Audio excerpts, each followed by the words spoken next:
Imagine surviving World War II, only to be secretly kicked out with a dishonorable blue discharge, labeled a criminal for being gay or undesirable. This is the story of 50,000 World War II veterans who were stripped of their GI Bill benefits and marked with a permanent, devastating stain on a thin, blue piece of paper.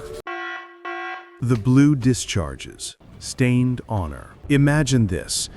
It's May 1944. World War II is raging, and Lieutenant Lemuel S. Brown, a U.S. Army officer, gets a simple, thin slip of blue paper. It wasn't a medal. It was a termination. The reason listed was undesirable behavior. Specifically, the military accused him of attempting to perpetrate an act of homosexuality. As Brown explained in a letter to the NAACP, from whom he desperately sought legal help, he knew he had to fight this so-called blue discharge. Receiving it carried a powerful stigma and devastating negative consequences for his future. During World War II, the U.S. military shifted tactics. Court-martialing soldiers was slow and expensive. They needed a faster way out. The solution was the blue discharge. According to a 1946 War Department estimate, nearly 50,000 U.S. Army soldiers received these notices. They were handed out without any formal procedure or inquiry, quickly facilitating the removal of thousands of people the military didn't want. Queer people, African Americans, people with mental illnesses, and anyone else classified as undesirable. The hidden code in the top corner, HS for instance, meant homosexual, was a public marker of shame. The blue discharge wasn't honorable, but it wasn't quite dishonorable either. It was a permanent limbo that wrecked lives for decades. In an era where being gay was a felony in every state, the HS code essentially outed the recipients, often forcing them to leave their homes and communities. It raised alarm bells for every potential employer. Most cripplingly, it barred recipients from the benefits of the GI Bill. This program was the ticket to the American middle class. Generous funding for college, home and business loans, and unemployment insurance. By denying this, the military didn't just end a career. They crippled a veteran's chance at financial and social stability. The blue discharge system evolved from the military's history, which for its first 100 years used only honorable or dishonorable releases. At the end of the 19th century, they added the without honor and unclassified discharges, both printed on blue paper, earning them the infamous nickname.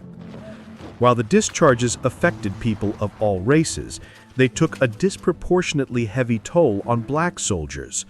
University of Michigan historian Jennifer Dominique Jones noted that black soldiers, already facing extreme scrutiny and discrimination, received 22% of all blue discharges, more than doubled their proportional share in the military. The NAACP worked tirelessly with black service members like Lemuel Brown, appealing to the Discharge Review Board, usually with little success. For these veterans, already facing formidable racist barriers to jobs and housing, the stain of a blue discharge was another barrier, crippling their future prospects for stability. Military officials ran into a huge roadblock. They didn't have a conclusive way to identify queer conscripts.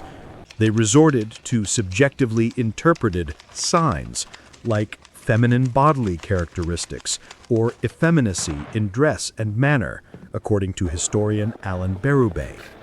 Out of 18 million potential enlistees, only about 4,000 to 5,000 homosexuals were identified, a severe undercount. Frustrated, military scientists devised increasingly ridiculous tests. In 1944, one doctor tried a tongue depressor test, claiming that 89% of homosexual patients lacked a gag reflex. He proclaimed this could screen gay people out of federal service entirely. Other doctors tried Rorschach tests or hormone measurements, all theories that quickly failed. Since they couldn't scientifically measure queerness, the War Department changed the rules. In January 1944, they began to allow discharges based on latent homosexuality. This was the ultimate loophole. Officials could now eject someone simply because they seemed gay, even if the military lacked any proof of action. The blue discharge system was now fully weaponized by suspicion. In October 1945, the Pittsburgh Courier, a leading black newspaper, published an explosive report accusing the military of using blue discharges for racial prejudice. This public outcry sparked an investigation by the House Committee on Military Affairs. In January 1946, the committee released a report that absolutely lambasted the blue discharge system. They argued that when veterans showed the blue slip to employers, companies assumed that there is something radically wrong with the man in question, a mysterious act that cannot be talked about or written down. This created cascading discrimination that haunted job prospects for decades. The report also directly criticized the Veterans Administration for blocking homosexuals from GI benefits, insisting the agency should not be in the business of passing moral verdicts on the history of any soldier. For a brief moment, reform seemed possible. From late 1945 through 1947, soldiers removed for homosexuality received discharges under honorable conditions, making them eligible for the GI Bill. But the policy was not retroactive, denying benefits to thousands already dismissed. And at the end of 1947, the military simply changed the name, labeling them other than honorable discharges, but reverting to the same punitive practice. The reforms died completely with the Cold War. In 1950, as Senator Joseph McCarthy ramped up fears of communist infiltration, he targeted queer people, suggesting their closeted lives made them susceptible to blackmail. In 1953, President Dwight Eisenhower signed Executive Order 10450, requiring the federal government to fire queer people, ushering in the devastating Lavender Scare. The policies of expulsion were locked in place.